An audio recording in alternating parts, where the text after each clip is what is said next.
Alright, so we got the top 5 most brutal deaths in Warhammer 40k. I'm actually surprised we haven't checked this out, y'all. So, other than that, let's go to it. Let's go. G'day, guys and girls. Ooh, I got a fresh lineup in a fresh outfit. Bugging at a fucking light on smash. Plus, I got a 754, 54 in the hood. Okay, look at Majorkill in the gold shirt.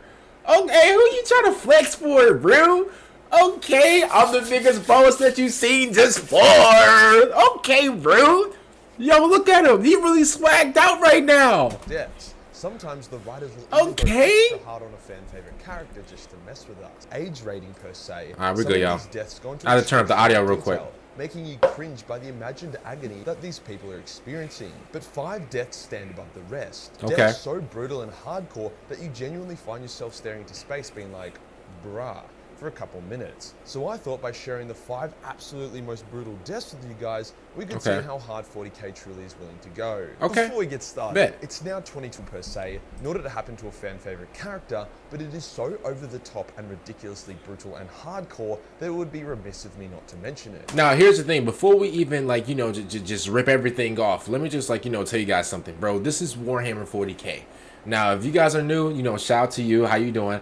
Bro, a brutal death, like I understand, like in real life, bro, a brutal death is like, you know, getting like you know, getting burnt up, or like getting shot, or like, you know, or getting like stabbed up by a bunch of people, or getting shot by a bunch of people. Those are like brutal deaths, you know, stuff that we've seen in the movies. Yo, this is Warhammer, y'all. Don't expect the normal, oh, he just got shot 1,000 times, he was doing the Macarena. No, don't expect, you know, this is worse. This is worse, bro, honestly. So if you hear any grim things, y'all, just know that I gave you guys a warning. That being the death of Khorne, a captain of the Sons of Horus. When the heresy ended, the traitor legions all fled to the Eye of Terror and basically begun civil warring their own tits off as a way to try cope with their humiliation, and to also become the dominant traitor force. The Sons of Horus were especially targeted due to them being blamed for the heresy and the subsequent shit situation all the traitors found themselves in. To rectify this and also somewhat unite the traitor legions, Abaddon created the Black Legion using a huge chunk of Sons of Horus, but also allowing any traitor from any legion to join as well. Abaddon didn't expect or demand the other legions to join the Black Legion, however he did demand that all Sons of Horus flock to his banner. Some did not want to though. Hey, you know he a trench baby, bro. Yo, he got 2 bullets in his head, y'all. Yo, every time, yo, you could ask bro a question. If he shake his head or if he nod at you as a form of like, you know, endearment or whatever, yo, all you're gonna hear is a little jingle, bro. And I promise you, it's not jingle bells. I promise you, bro. He got bullets in his head, y'all. Look, right here. This how you, yo, bro is from Gotham City, bro. This is Gotham's finest right here, bro. Seriously.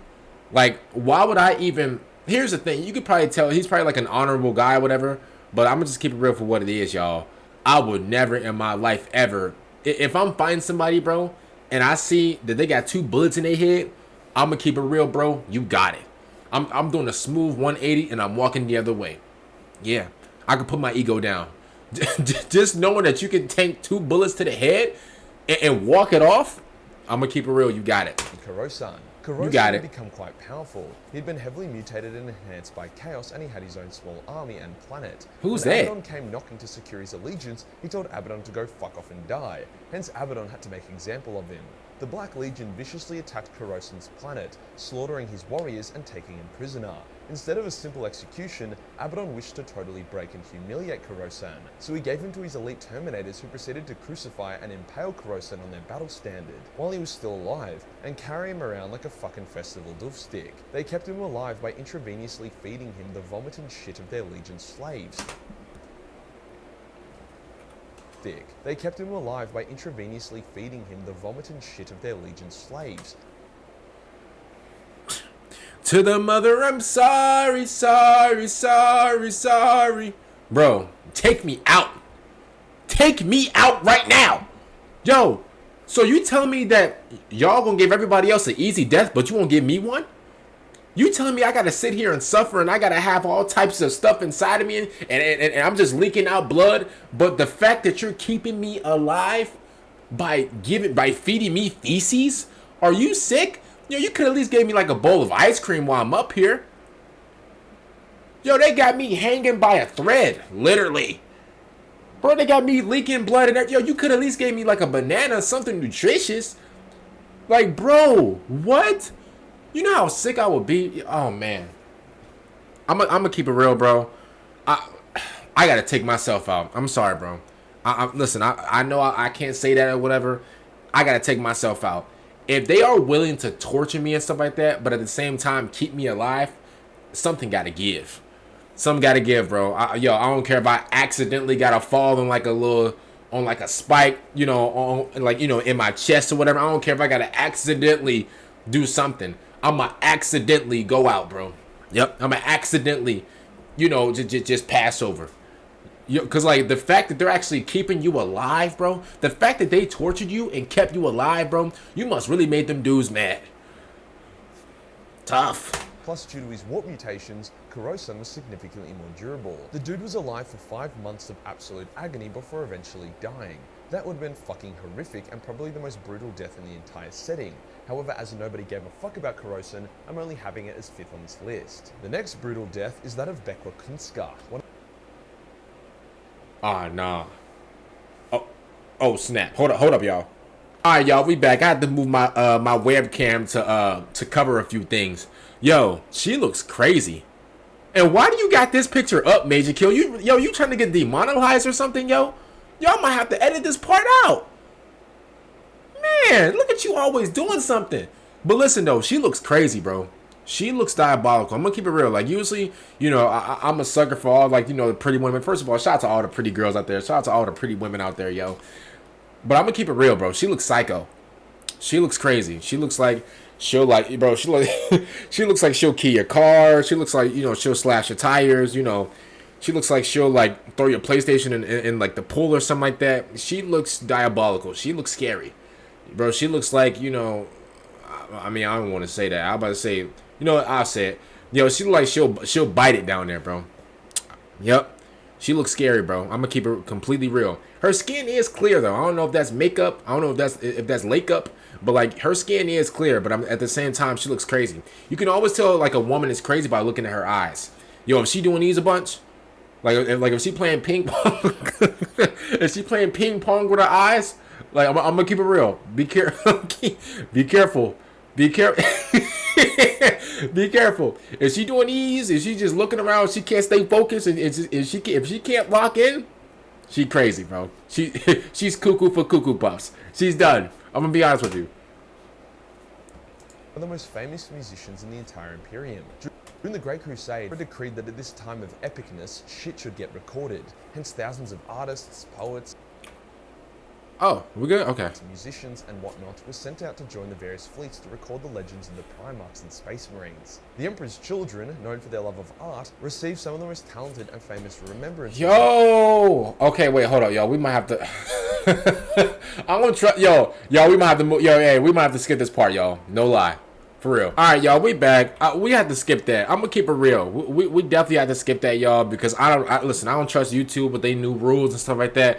Obviously, you know, listen, I ain't scared of it. You know, I don't mind it. It's just, bro, YouTube you know, I had to skip that. I'm gonna keep it real. Skip that part. Spirited, but I actually really like how it was written and how twisted it really was. That being the death of Carl Thonius. Carl Thonius was an interrogator for Inquisitor Gideon Ravenel. I like those one boots. One of the most legendary Inquisitors to ever live.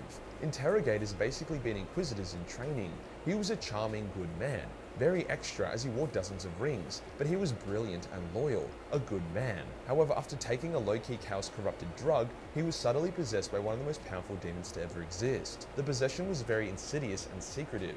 The demon had to slowly charge up its power, hence wanted to keep its presence hidden. So Carl went about his day without even realizing something was wrong. It actually got to a point where Carl started manifesting demonic powers, however had enough control to use them for good, saving the lives of his friends and even stopping the plot of a bad guy. What you... You can't finesse a finesser, yo? What J.D. Pickett Smith do in Gotham? You're not finna do that. No. See, you can't finesse a finesse. Let me break this down for y'all. See, you cannot use demonic powers for good.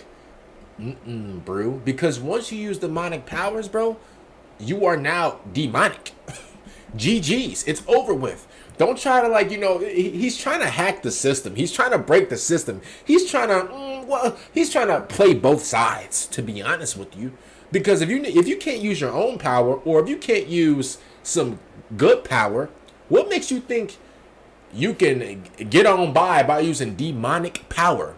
Hello? Are we cuckoo for buku buffs?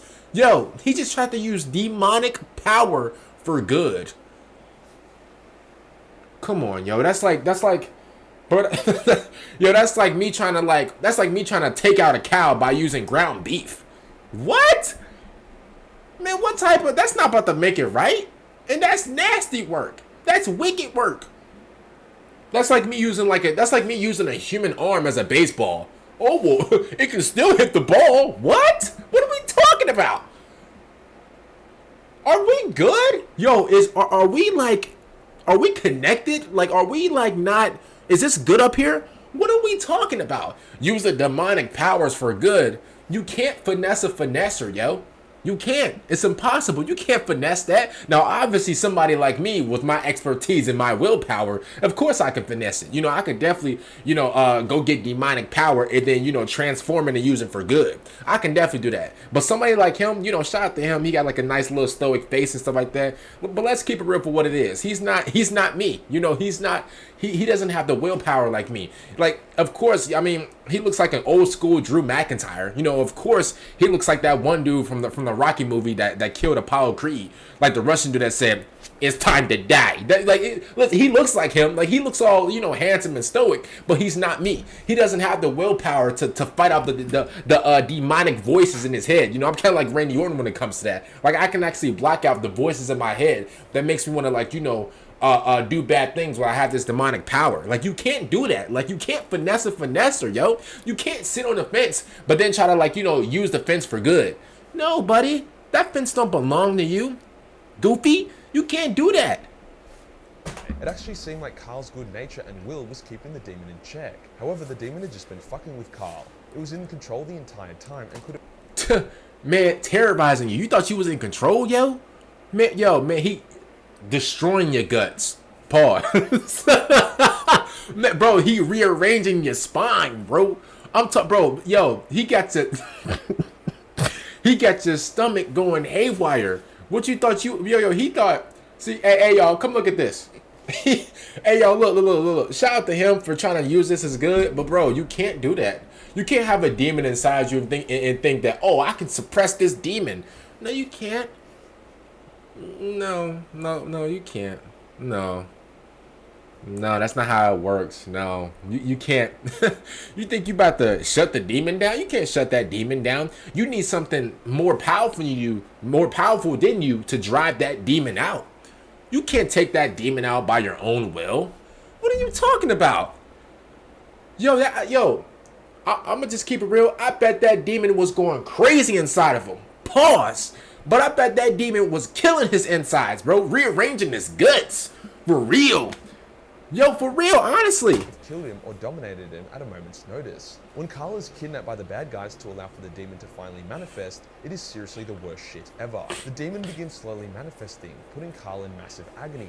Carl is holding it back though, or at least he thinks he's holding it back, due to his willpower and hope that Gideon will save him.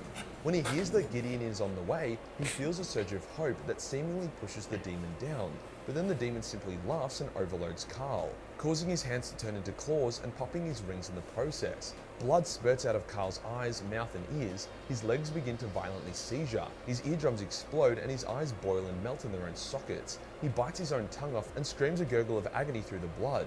The worst part is that the book simply then says, this would be the last hour of Carl Thonius' human existence. It would be the most miserable and ghastly 60 minutes anyone would ever endure, implying that all the fucked up shit I just mentioned that occurred to him in the first 30 seconds of the demon's manifestation was simply the entree to the true agony of his death. Overall, Carl had a very, very, very bad time. Man, I told y'all. And y'all think I don't know nothing about this Warhammer-ish. I do, bro. Man, that demon was going crazy inside of him, bro. I'm talking about, yo, he was moving the heart this way. He had the tonsils. Oh, he was moving the tonsils over here. He said, I'm gonna feast on y'all later.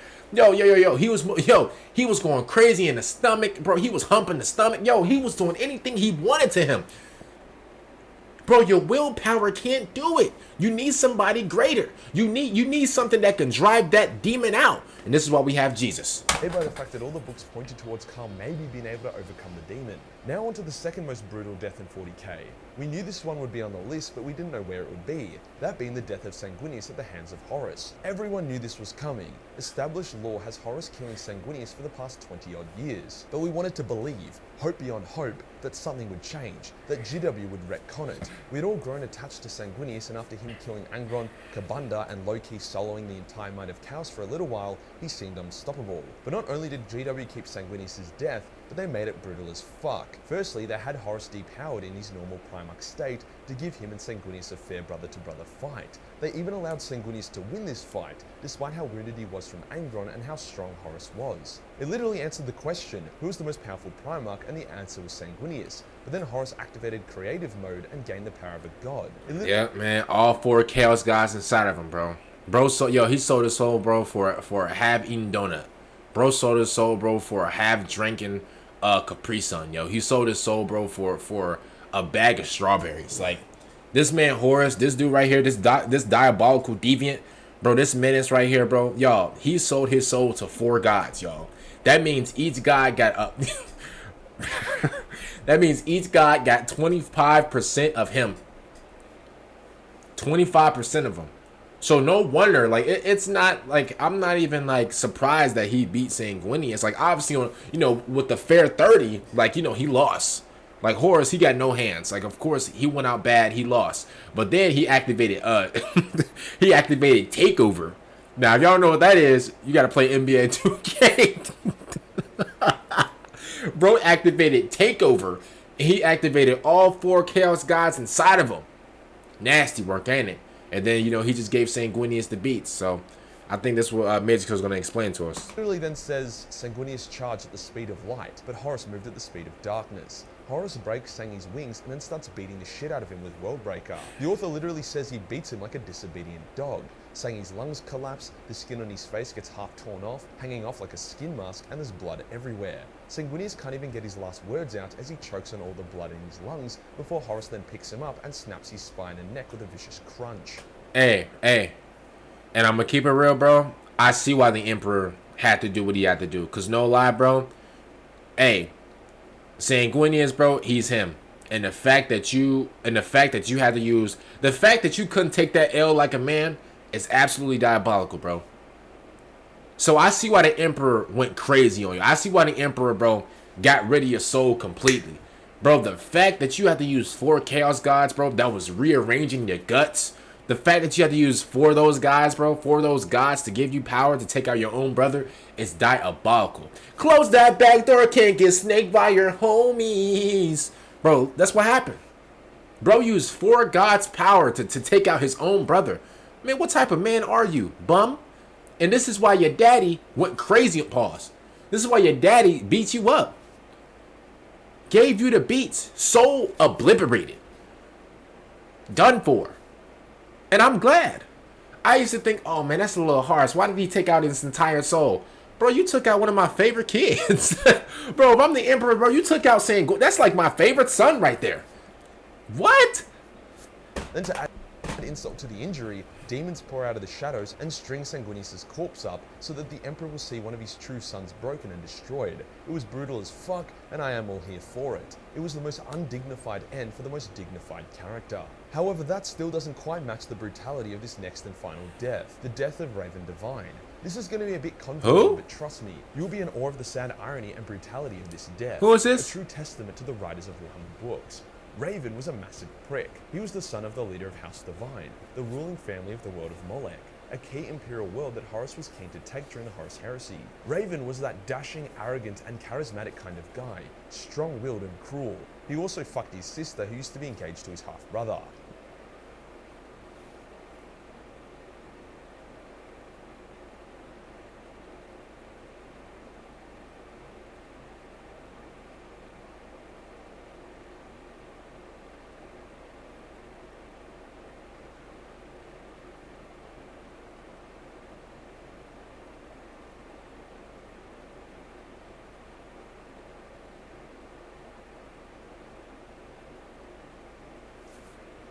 Raven was also a knight, a pilot of the legendary war mechs of the Imperium. His brother Albard was supposed to be the heir to Molech, but during his bonding experience with his knight, he was sabotaged by the agents of chaos which left him crippled. Then Raven's mother began subtly poisoning Albard to keep him in a near vegetative state. Paving the way for Raven's ascension, began subtly poisoning who was sabotaged by the agents of chaos which left him crippled. Then Raven's mother began subtly poisoning Albard to keep him in a near vegetative state. This whole family fucked up! Yo, excuse me for my... Yo, Lord, forgive me for that. But, like, bro, like, yo, you hear this? Yo, what is going on? The mother is poisoning the son to stay a vegetable? Are you sick? Man, I was just now getting better. You telling me those frosty flakes that you gave me earlier was poison? Now I'm over here Harlem shaking? Are you sick? No, hey, I'm gonna keep it real. Man, Hey, yo, I'm paying like a messenger. I'm paying somebody to put bombs over everywhere. Yo, I'm paying somebody, bro. Yo, I'm nuking. Yo, listen, I'm bombing my entire kingdom. Yo, what? Bro, that's the day I become a villain, bro. Bro, are you telling me? So, yo, I'm legit just... I'm... It's not even funny. I'm legit just discombobulated. I'm getting better and stuff like that. And then, you know, here comes my mother. She gives me some frosted flakes. I'm like, they're great. Like, I'm over here. I'm enjoying the frosted flakes and everything. 2 seconds later, I start shaking like a salt shaking. I start Harlem shaking. I start Harlem shaking. I'm like, what's going on? I poisoned you because I want you to stay there. Like, what? Yo, you telling me as I'm shaking like a salt shaker, I look at my mom and I poisoned you for a reason. You're not supposed to be getting better. What? You know how sick I would be, bro? Yo, if I survive that poisoning, just know there will be, bombs, C4s, bro, Minecraft bombs, everything will be set by tonight. Yo, I'll give away the whole fortune, bro. I'll clean out the entire bank account. Oh, my bad. Treasure chest, whatever. Man, I'll give you the most precious diamonds you've ever seen in your life, bro. Your kids will be rich, bro. Set the bombs and you'll be good. Stop playing with me. Paving the way for Raven's ascension. So with Raven being such a prick, you would think that his death would be justified. After all, it happened because Albard was able to resist the poison, reclaim his mind, kill his bitch-ass stepmother, and then was able to capture Raven, Raven's sister / fuck buddy, and Raven's kids. That's disgusting. One by one in front of Raven before then killing Raven as well. Raven's kids, and then was able to capture Raven, Raven's sister / fuck buddy, and Raven's kids, before killing them one by one in front of Raven before then killing Raven as well. A brutal death, but seemingly deserved. Albard then took command of the defenses of Moloch against Horus. You'd think that this would be a good thing. Albard was always more of the noble knight to Raven's dashing rogue. But no. See, Raven was a massive prick, but he was loyal to Moloch, the Emperor, and his own ego. He wouldn't fall to chaos or betray the Emperor because that was cringe and lame. I mean, he literally got lured to Fulgrim's demon form, and then when Fulgrim tried to corrupt him, Raven said, "Fuck you, nerd," and turbo blasted him with laser beams before running away. He literally was faced with war corruption and told it to eat his dick. He was also quite effectively leading the defense of Moloch, even once almost killing Horus in battle, with Horus only surviving due to bullshit chaos hacks. Albard, on the other hand, despite his surge of will, was still mentally broken. During the final battle for Moloch, the Imperials pulled out an Imperator-class Titan, which was turning the tide of battle in favor of the Loyalists. Albard was preparing his knights to charge the enemy when Slaanesh's influence took a shot at Albard. He was so mentally weak at that point that when Slaanesh offered him a chance for glory and a renewed youthful body, he accepted it, creating a chain reaction which then corrupted the rest of the Knights of House Divine. They then rode forth and attacked the Imperator Titan from behind within its shielding, causing its death and losing the war for the Imperials. You freaky frog. Look at you. Nasty. Ooh. Ooh. You just... Man, you lucky I'm trying to hold my tongue right now. Man, yo, you know what? Here's what I'm gonna say, man. Man, there's something about a freaky old person that I just can't stand. Yo, what are you... What, like... Let me know. What are you... Bro, you are... Look at his face, y'all. This man looks... Yo, he looks like he's 674. What are you doing? Joining Slaanesh is, bro, diabolical. And for anybody who who don't know what Slaanesh is, Slaanesh is like the nasty, diabolical freaking Warhammer, like the Diddy 8.0. How dare you? Accepting new bodies from Slaanesh. Man, you know what she did to those bodies? The brutal part about this is that by the noble, wronged son, Albard, taking vengeance against his arsehole brother Raven, he doomed his soul and his world. The death of Raven itself is pretty brutal, but the fact that letting the prick win and keeping Albard locked away would have been the best result. The brutalness comes from the irony and your mustache trash. Justified, and that him being the bad guy was the best thing for the people of Molech. I hope that makes sense, because in my head it's fucking awesome. If you enjoyed the video and you want... Shout out to Majorkill, man. Yo, that shirt is fire, bro. Comment down below. What do you guys think about this one, man? And I'm going to see you guys later for some out. Peace out, everybody.